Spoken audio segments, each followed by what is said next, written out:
Okay. So I'm here with the two winners of the Silverrudder for the first SE classes, 18 and 24 class. So Emeric won the 24 and Uroš won the 18. They're both pretty much first timers on Silverrudder and single-handed sailing, but they did quite a good job, and I would like to go through the whole rounding of the island and see what they were doing, that they were so fast, and so they can share the knowledge a little bit. So you're fine with that, guys? Yeah. Okay. And let's go. Yeah. But no secrets. Yeah, that's up to you what you will share. I don't have any secret. Yeah. Switch to the map, and here we have the whole island of Funen from the start, up to the north through Lillebelt and back down, back to Svenborg. And maybe, guys, we can focus on the start. Emeric, I know you were quite fast at the start, but you ran into trouble right away. Yeah. Yeah, for the start, I knew the current was strong, and really my goal was to be in a very shallow depth. So I've been playing too much. After 1 minute of racing, I already hit the ground. I was stuck in the mud, but I kept on going into the shallow part, and definitely it has paid. I mean, I was much faster in the shallow part. After hitting, then I raised the keel. So I finished the downwind with the keel up, and I could go wherever I wanted to. So that was the secret for the first part. And at the end of this first part, there was as well a turn with some rocks, or at least shallow depth, I don't know. And for this one, I needed the keel because it was almost reaching, and I was with the Cod 5. So I've decided to take the risk, but to be with a lot of healing, to have the keel almost out of the water. And if we backtrack a little bit, before you went through the start, before the starting gun went off, what was the setup you prepared for? It's a narrow channel, and what sails did you decide to use, and why? I've decided to use the Cod 5 because firstly it was short. It was a short downwind. It was something like an half hour, but I knew it could be shifty, that sometimes it could be hard to manage the big spinnaker. So I wanted something easy for jibing, easy if ever it was reaching and not spinnaker. So the Cod 5 was the good thing to have. And I gave too much energy into the first hour because I was not experienced enough into this long distance race. So that was my mistake. I had drunk something like 3 liters of water after 1 hour because I was but yeah, being in front at the beginning is a big advantage. And it was quite the same for you. Yeah, you have you sailed the 18, but you still had the choice between the large Janneker and the small Janneker. Yeah, there was some strategical decisions too. Sorry for voice for the starters. For example, some of the guys decided to start with a reef on the mainsail. I said that I'm gonna reef later if it's gonna be necessary. I mean, we knew it's gonna be necessary at some point, but I've decided to go with a full mainsail to have some speed at the beginning, to run away on the start, and then have free path through the channel. Because if you were on the start a little bit late, there was quite a lot of boats, and especially you're in the smallest boat, so any boat that is behind you steals all your wind. So I just wanted to run away a little bit on the start, especially directly on the start line. I didn't go for the immediate start. I still took some reserve, but still I've started with first 5 boats, something like that. Only strategical decision actually was the Janneker. I had the small Janneker prepared for later, and I had a big Janaker with me as well, but in the 18 it's quite complicated to change Janakers, so I've decided to make it with a small Janaker. So I've lost some meters towards the other Slovenian guy in the 18 who had a big Janaker and was very fast at the beginning, but I still could keep contact, so it wasn't a problem.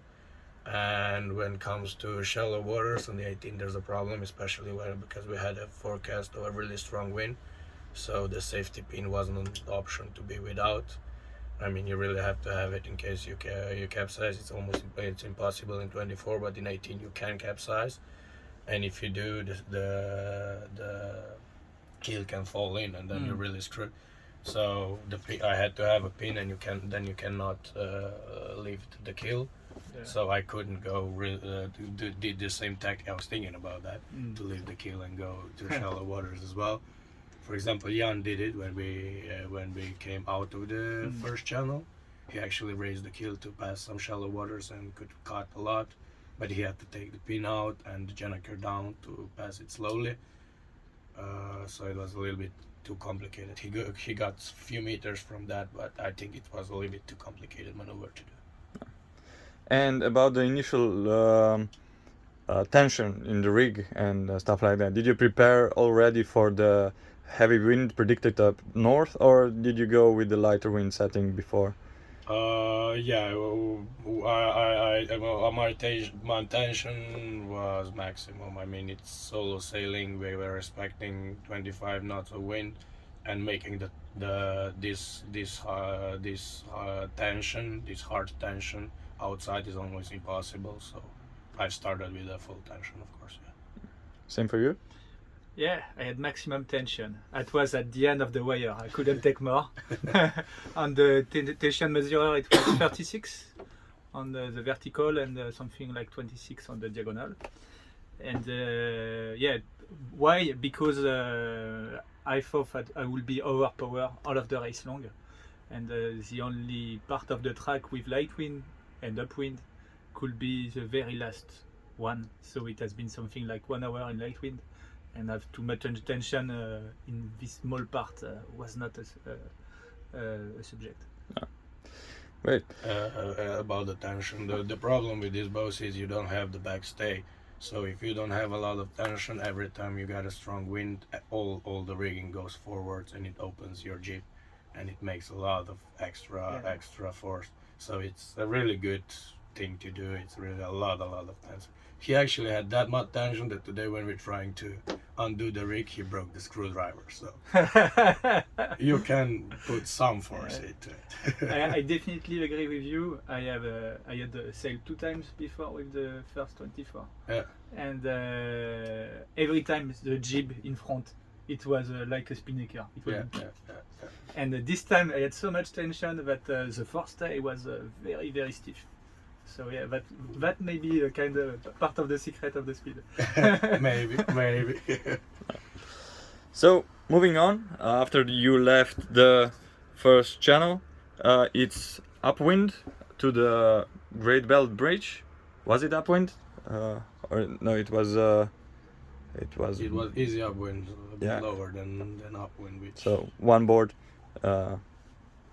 One tack, yeah. Yeah, all the time on one tack, so neck starts to hurt pretty badly after a while, yeah, because you're always looking in the same direction.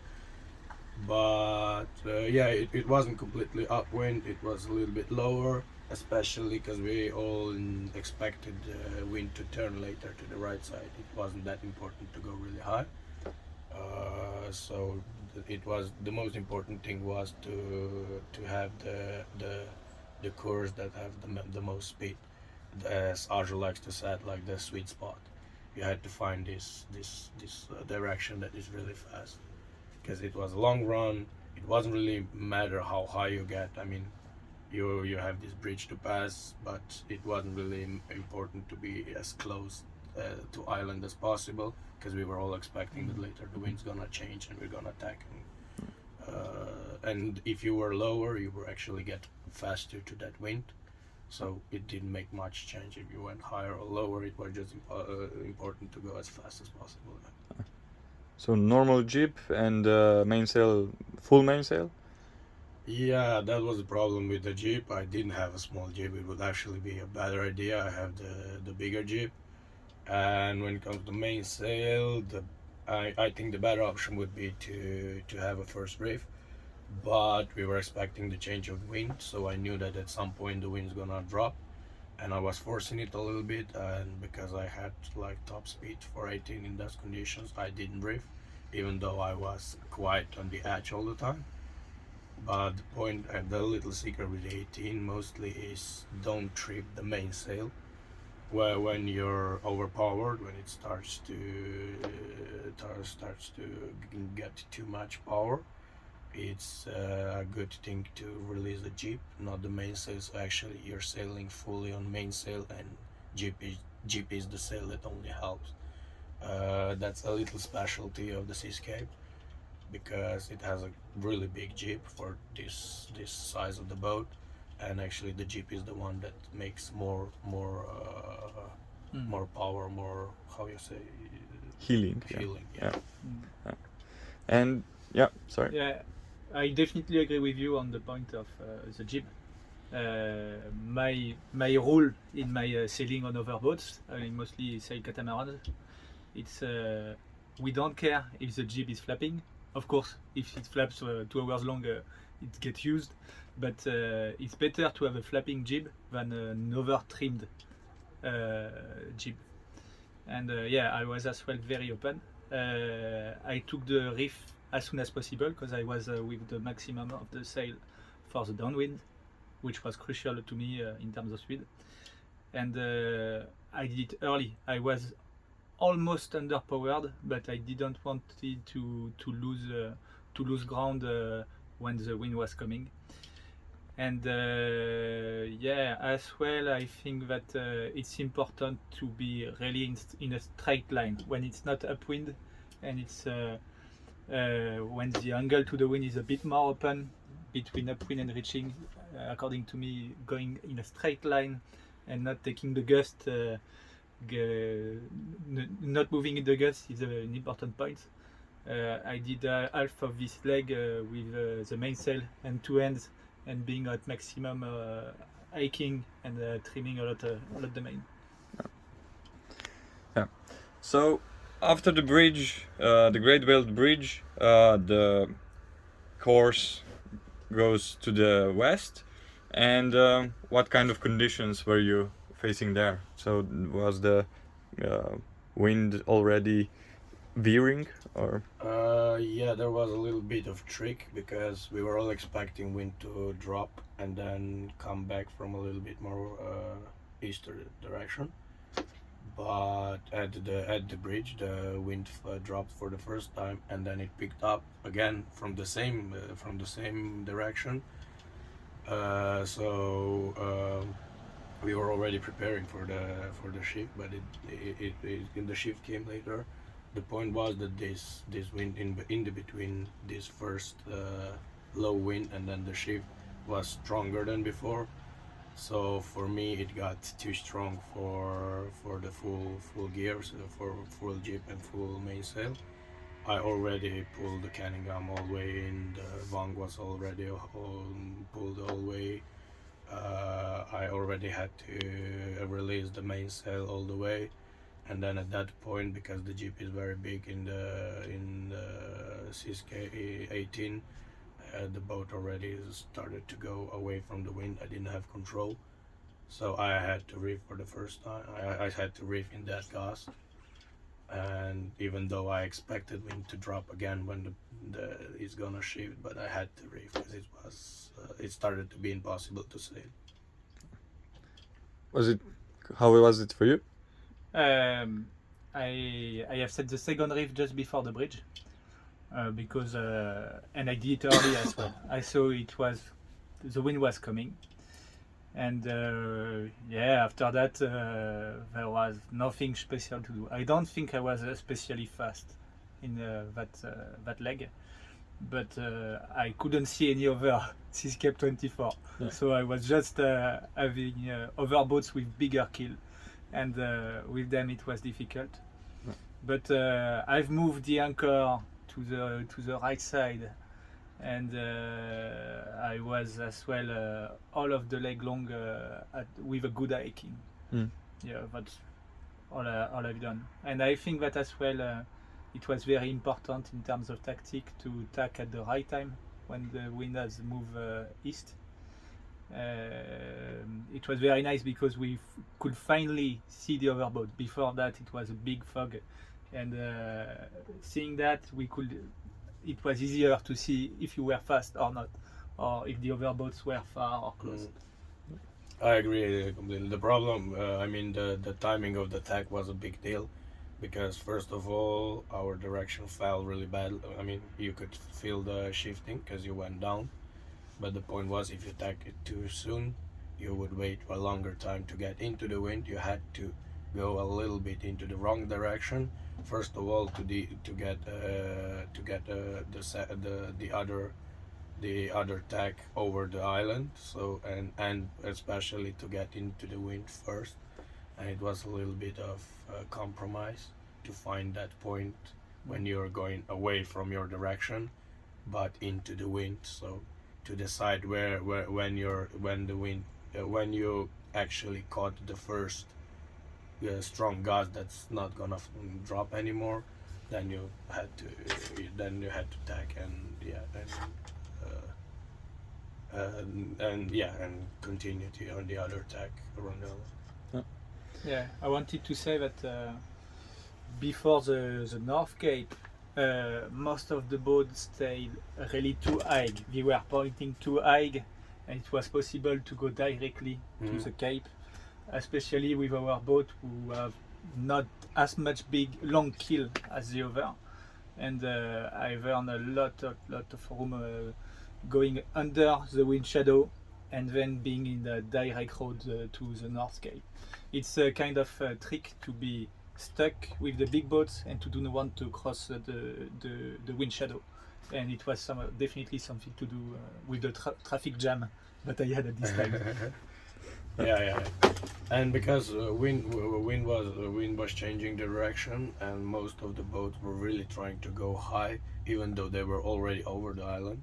But we knew that the wind is gonna change direction even more, so it was a good idea. So the wind was going to the east. Wind was turning to the east. We all knew that because we had like 2 briefings when they told us that.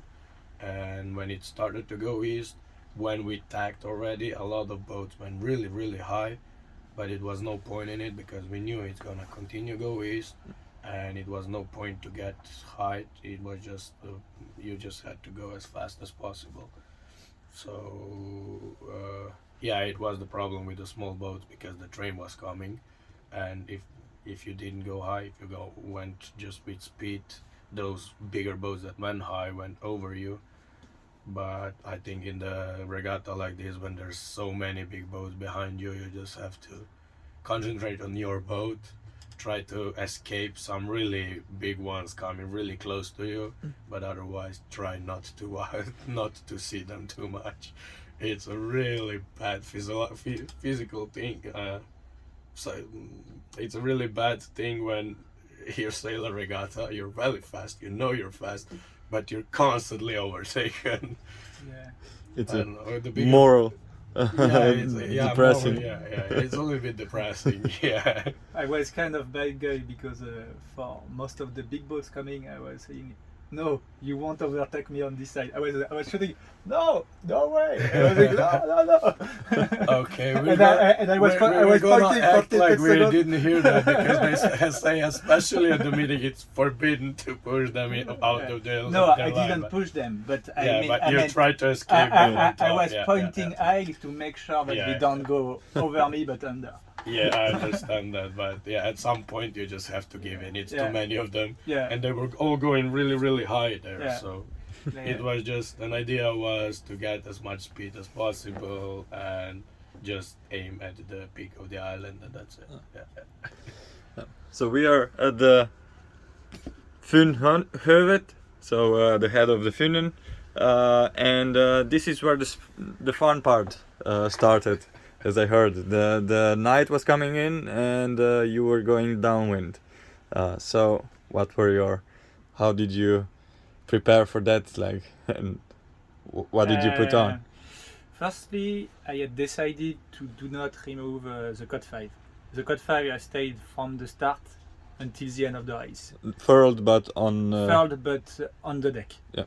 On the deck. I had the head of the Code 5 inside the cabin, but all of the rest was still here. Why? Because I knew that this could be high wind, and I had no time to waste going forward and everything. Especially at this time, I had broke the autopilot, so if I had not done that, this would have been impossible. And I made sure that there was no problem with the line, with knot.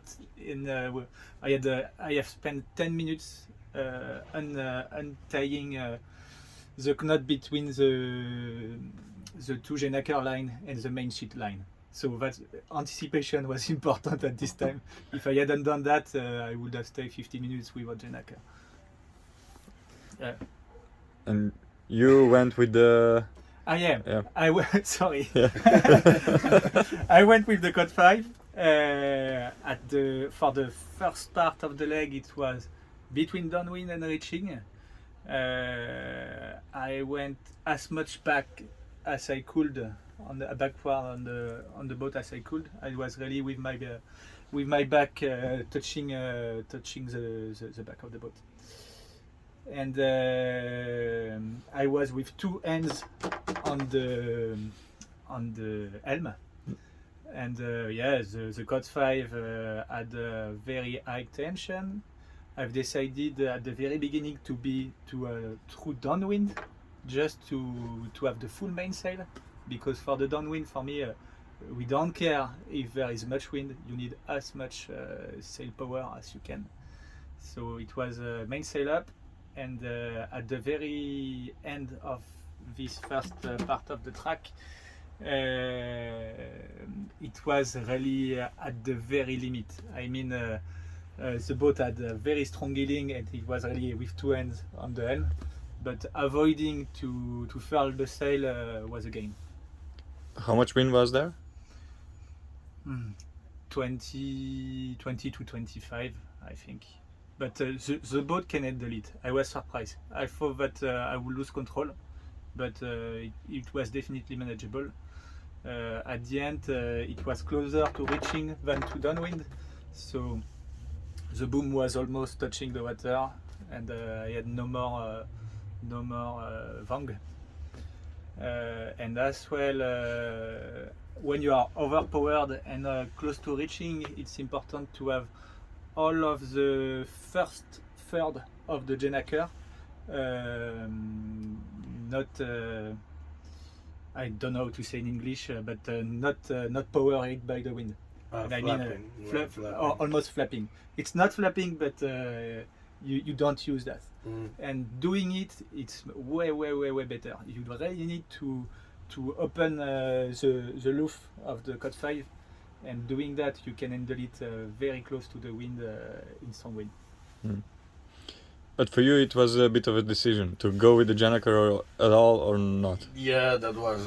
I mean, until that point, my idea was to save energy as much as I could. It was very hard because we were very close with the other Slovenian 18, and we were always like coming closer and going ahead and coming closer.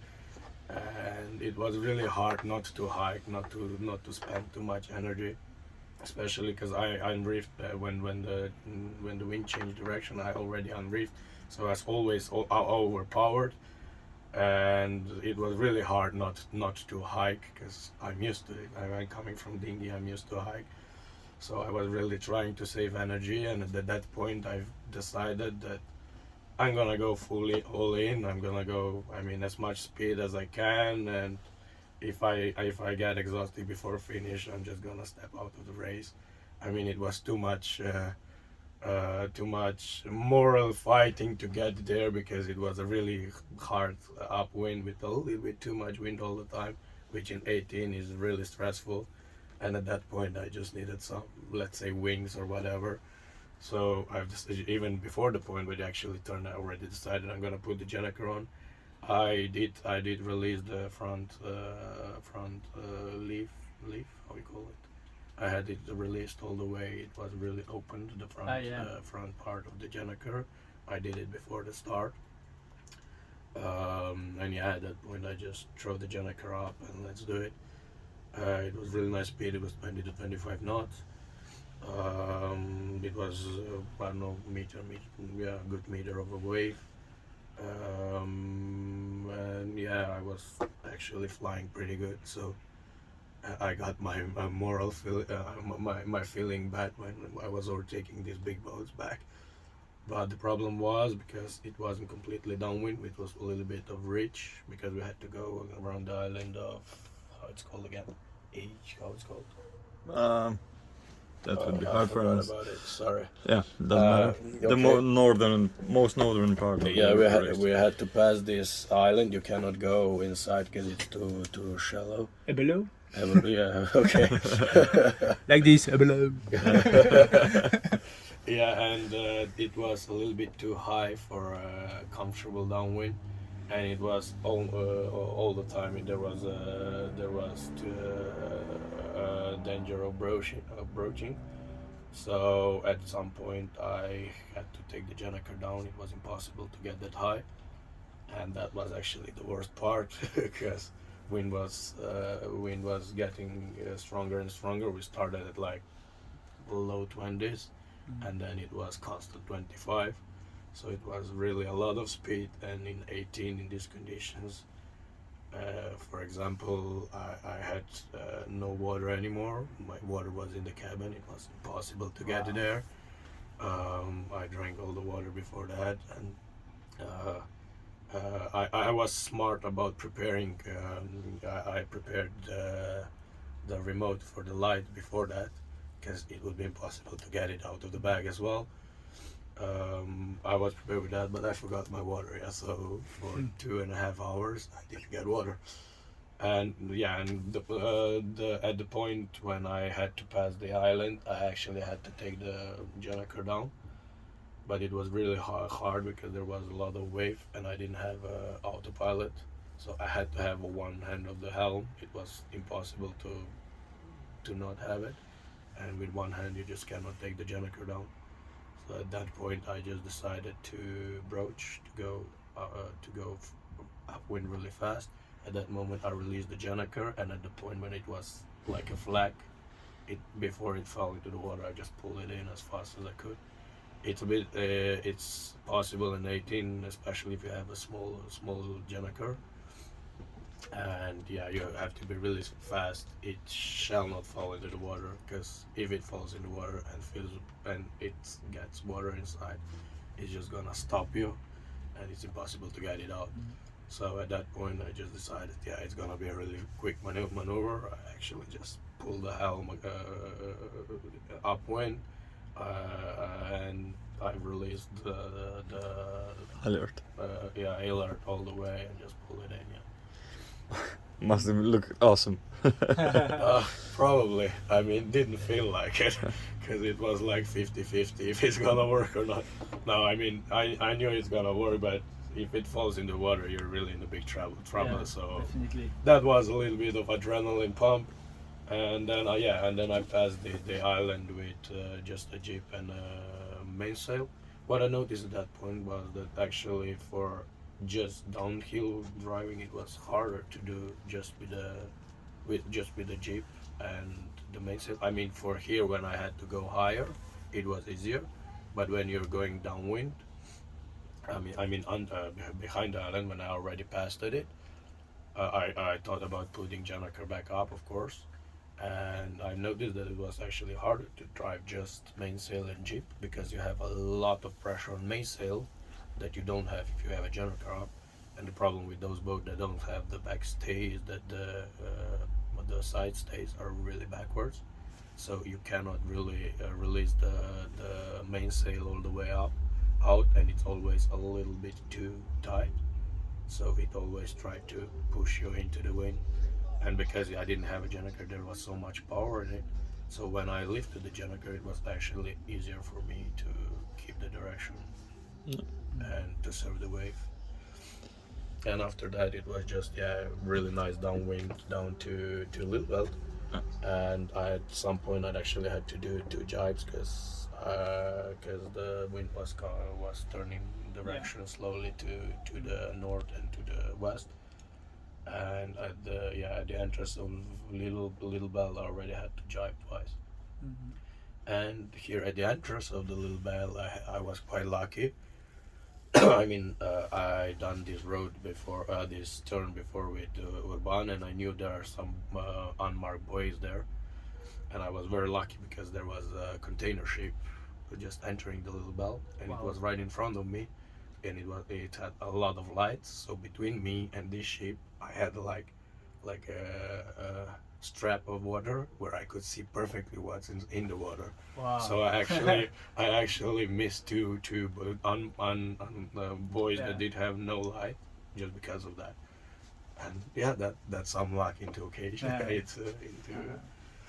For me, the second part of the downwind, the very beginning was rather reaching than downwind. It was in between. Yeah. But for the second part, that's where I think most of the game I've been looking at the tracking, and that was really crazy fast. Once again, my code 5 was really open, not over trimmed, but I was attacking a lot. I think I was really looking for power high, and then doing as much surf as possible.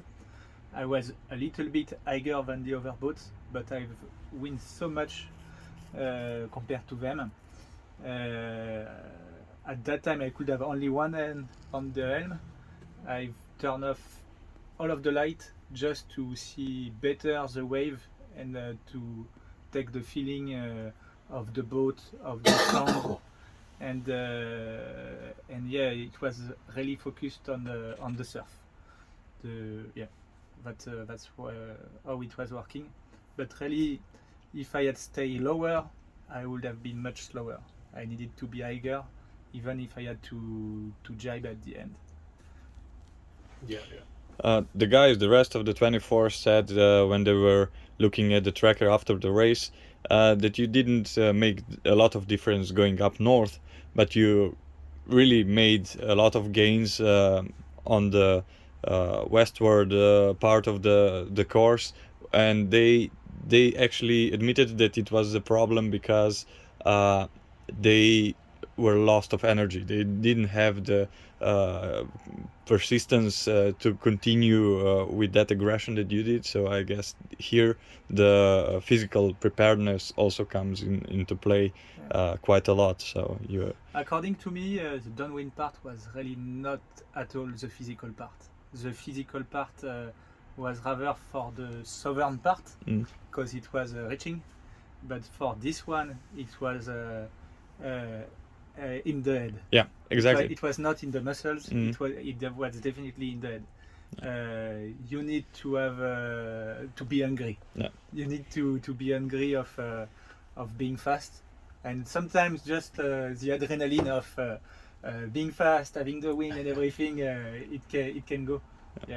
Yeah, that's what they said, that they became lazy. Yeah, they just give up a little bit. There's a little bit in the you have to really love the speed to do that.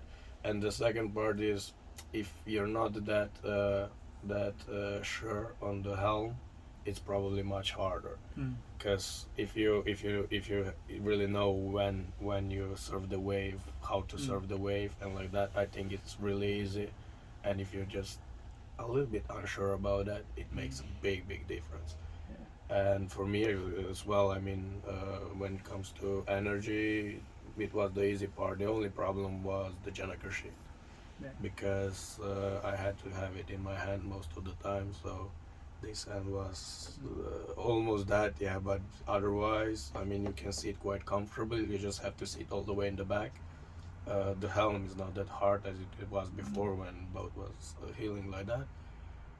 Only the Jennifer sheet, and the problem with the 18 is because it's made for two, the blocker for the Jennifer is so much in front that you actually have to go I mean, Wow. forward to block it. I would not And have then liked backward. being on an 18. And, yeah, and you have to find the moment when are you gonna block it, because it has to be right on the spot on the wave to go forward, and it does. I mean, you catch the wave actually faster because of it. Yeah.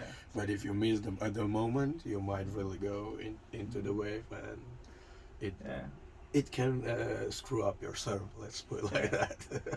I don't know what kind of sails do the over 24 have, but the Code 5 that I had, it was really an amazing sail. I mean, it had a very high tolerance to the pointing. I could do a lot of things. It was still working, and as well for the most downwind part in the surf, when the wind was lighter, I was moving forward and backward to take the wave. The boat is still light. It's still a small boat, and moving your weight can make the difference in some surf. We are now at Little Belt, which is quite a notorious place. But this year you didn't get the experience of the low winds, seals swimming around, trains scaring you. So it was. As much as we heard, we were very lucky. Yeah. I mean, I knew that between 10 and 2 o'clock at night, the current is gonna go our way. So, and I came there like a little bit before midnight. So, the current wasn't a problem, and there was nice wind through all Little Belt. I mean, I went to Jeneker 2 or 3 jibes, and I was through. It was actually a really nice sailing and a really fast pass. And but when I was there, I imagined what the problem might be. I mean, it was really strong current in our direction, and only strategical idea here was just to ride the shores where the current is going. So The outside of the. when current coming in, you would always take the shore where the current hits it, because it's the strongest here. And then when you go to the other side again, you would take the lower coast, because the current is going that way. You just have to imagine, I mean, how current is coming in and when it's passing, because at some point it might even happen in some channels that the current changes direction. When it comes in, it hits the coast. And if the coast is the right shape, it might even change direction and then come backside. And it might happen that if you don't take the right shore, you can get the contra current, and it really slows you down. So it was just take a nice line, think a little bit about current, not to go into the contra current. And I don't know why we were through in like 15, 12 minutes, 20 minutes. It was nice sailing. Emeric, you came to the Little Belt. If Uroš was there at midnight, you were there a little bit before that. What? Yeah, I don't even know the hour, but it was probably 1 hour before or something like this. Yeah. And I think I was very quick in this part. It was short because we had the current helping us. It was not a big deal. At that time, I was 100% focused on the Jeneker trimming. No, the Code 5 trimming. Why? Because there was a lot of reaching part with the wind moving a lot, and if you are over trim on the Code 5, it doesn't work. So sometimes I was doing almost upwind with the Code 5, sometimes downwind VMG. So I really needed to adjust constantly this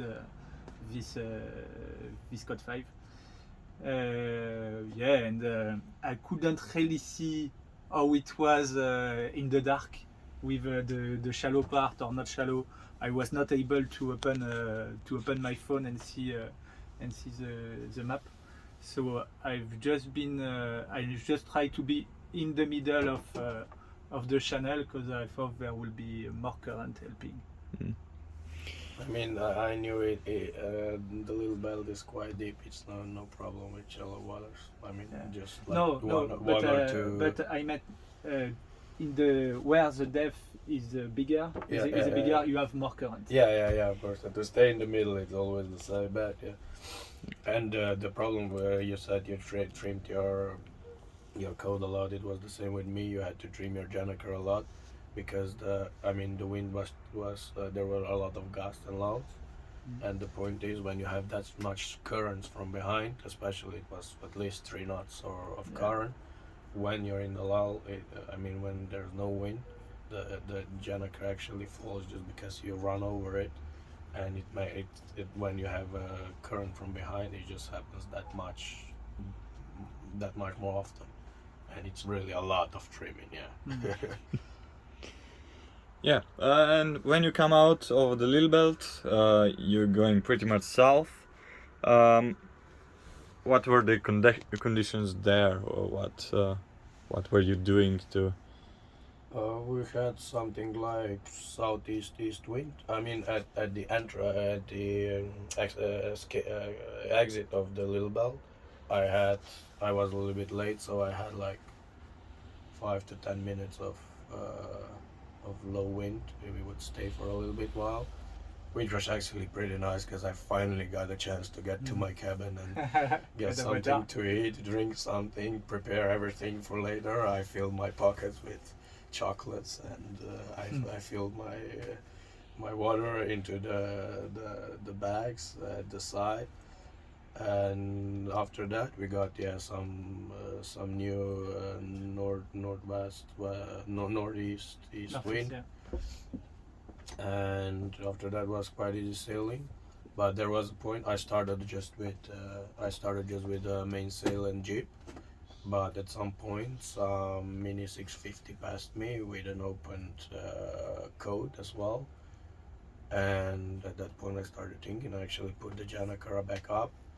It was really high angle for that generator, but I left the jib up as well. I had all 3 sails.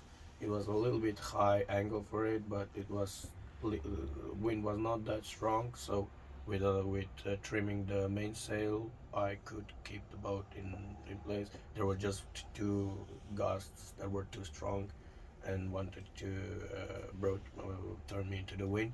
But at that point, I just released the generator to flap, wait for the gas to pass, correct my course, and went back up. Yeah, I think that the difference was made quite a lot of difference between me and the opponent was made here, because I'm pretty sure they didn't force the generator that way, but it made like two knots of difference. So.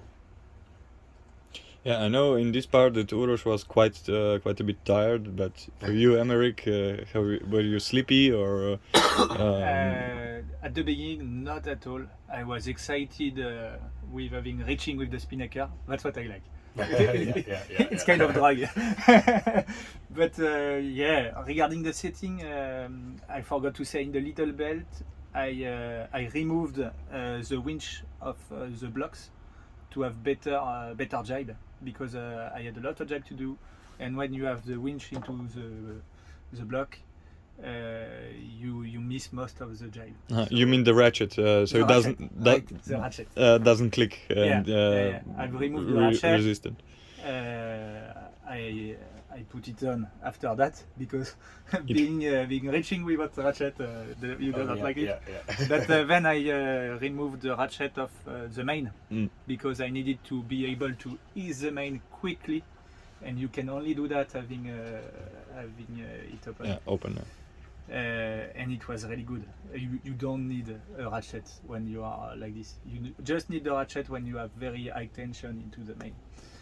And yeah, at the beginning in low wind, I was doing a lot of gain, but after that, for this long reaching, I kept the code too long.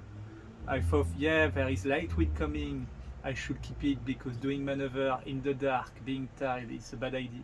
But I've lost a lot, staying overpowered with the code for too long. I was with the mainsail fully open all the time, and I would have been much faster with the jib. And after that, I was tired, and the wind has dropped, and I've been waiting too long for unfurling the code again. As soon as it's light, and for long you need it. But I should have looked at the map and calculate how long it was, and yeah, deciding code or jib is crucial to make game. No, you said I was really tired. At that part, actually was. I mean, the first part wasn't a problem at all. I mean, I had a little bit of pause before that. I ate something. I got some sugar, so I was pumped. And then there was a reach in with the Janica, which is always interesting because it's on the edge. I mean, it's always you have to really have fast. You have to be fast with the mainsail, as you said. I unclicked the mainsail as well, so I could be faster with it. But after that, when it got to, I mean, the angle got too high. I mean, you're still doing a little bit of circle when the angle got too high for the Janiker, and when the wind was, so, I mean, it wasn't really strong. It was like solid wind, somewhere between 10, 12 knots, something like that. And after that I got really sleepy. I used too much energy with this mainsail and everything, mainsail trimming and everything. And here was the part, that was really hard for me. And the second part was as well, after Little Belt and after this high ridge with the Janiker, I got this feeling we're always almost done. And that was the first mistake. It was the horrible mistake, because I thought I was already done. And then after 1 hour, when I thought I was already done, I checked the map, and it was still like quarter of the way to do, actually. I mean, the last channel is long, and I mean, it still, if you will look, I somewhere here, I already thought I'm almost done. When you see the distance, it's almost quarter of the way to go. And that killed me a little bit. At that point, I got really sleepy. I lost my energy. And at some point, I'm pretty sure I fall asleep for like a moment. I just reset my brains. I mean, what I know is I was very sleepy, and then I don't remember a few seconds, minutes. I don't know how long passed. And after that, I wasn't that sleepy anymore. So that was one sign that I slept for a little while. And I was completely confused. I didn't know where I'm going. I didn't know if I'm in the right direction. I actually, at some point, I thought about the boats coming by. Who are they? What's going on? But I mean, I needed like a minute or two to come back together, and okay, we're sailing, okay. So I mean, I was exhausted. I was pretty much exhausted. I mean, I was trying to just save energy at the beginning, and then this downwind and this ridge. I mean, it wasn't that hard for the body. Physically, just you have to trim all the time. It's always on the edge, on the waves. It really makes a big difference if you're a little bit late or a little bit too soon. And it's all days that everything is on the edge. That's actually making you really, really tired. And at that point, I was almost exhausted. Same for me. That's the winner secret, to be too exhausted. But it could have cost me, and I think us as well, a lot. At that point, I mean, I fell asleep for a little while. I could fall asleep for 2 hours and lost the race. I mean, there has been some part at the when we reached the first island here, the wind was much lighter, and at that moment it made sense to have the code upwind. And once again, it was important to do not over trim it, to ease it well. The first part of the code need to be open to have the boat fast. And then there was a lot of wind shadow for me from the very big boats coming, and it was important to anticipate, to see the light far coming, and say, okay, this light is high, I should anticipate. And I had as well a lot of trouble because I was exhausted, and I have done the big mistake to have only one headlight on my head, and I had no more lights, so I couldn't see really well the sail. With the code it was okay, but as soon as it was with the jib, I couldn't feel how the jib was, and I had almost no more battery in my phone, so I decided to do not like the jib, but to keep it for 1 or 2 times the map. So that was not the good part. I mean, And, here we are perfect. There's an example of a bad practice. I mean, we were very badly equipped when it comes to navigation and the light. I had the same problem. I had a phone with the navigation, but I had it in a dry bag, which if it had like a little bit of water on it, it assumed there's a finger. So when you try to move around the map with one finger, it would always go in and out. And it was, I mean, at some point you were just like really close at some point in Sweden, but it doesn't really help, was it? So, I mean, it's really good to have some good navigation, especially on regattas like this. I mean, there's a lot of shallow waters and stuff like this, and it takes a lot of energy if it doesn't work properly. Not because it would be hard, but psychology, it takes a lot of energy. I was mad every time I pulled my phone out. I was like really getting mad and frustrated because of it, and that's something that takes a lot of energy as well. I mean, I didn't look at the map that much because for me it was me kind of neither, because Sweden didn't really help. it was kind of waste of time. Yeah, I wanted, but really I've been focused on not doing too much road, being always on the direct line, and every time it was crazy. All of the boats, they were doing kind of a banana like this, but sometimes up, sometimes down. But both are being together, and we don't go the right way. So almost the only time I was opening the map, it was, what are we doing? I should go into the straight line. So I was just checking, and most of the time I was saying, are you sure? Why are we going there? So yeah, going into the straight line and do not do too much road. That's something I've noticed as well, because I'm the smallest boat. I can follow anyone as long as it's not trimaran. Yeah. It has a bigger keel than me, so I'm not gonna get aground if I'm following someone. But yeah, it's one of the key points. It's really to go straight direction, not make just a little bit lower on that. I mean, just few degrees off, and on that long of a distance, make a big distance difference at the end. But yeah, so let's enter the left channel. Yeah. So we are going now east and approaching the final channel before Swanborg.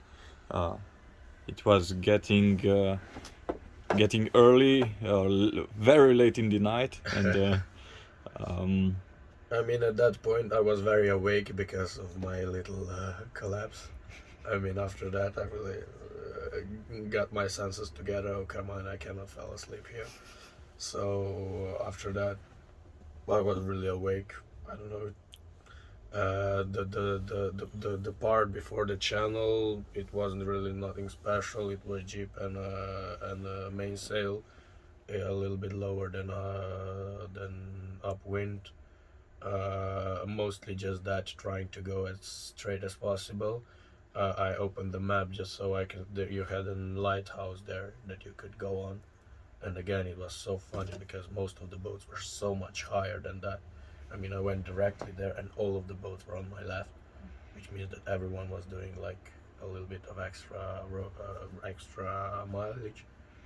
I just went directly for that lighthouse. I think I still have a little bit of picture of it in my mind. It just burned in because it was really for a long time just going for that lighthouse. And that was mostly it. And then the to the entrance of the last channel, it was just trying to go as fast as possible. One problem for me was as well why I was so tired.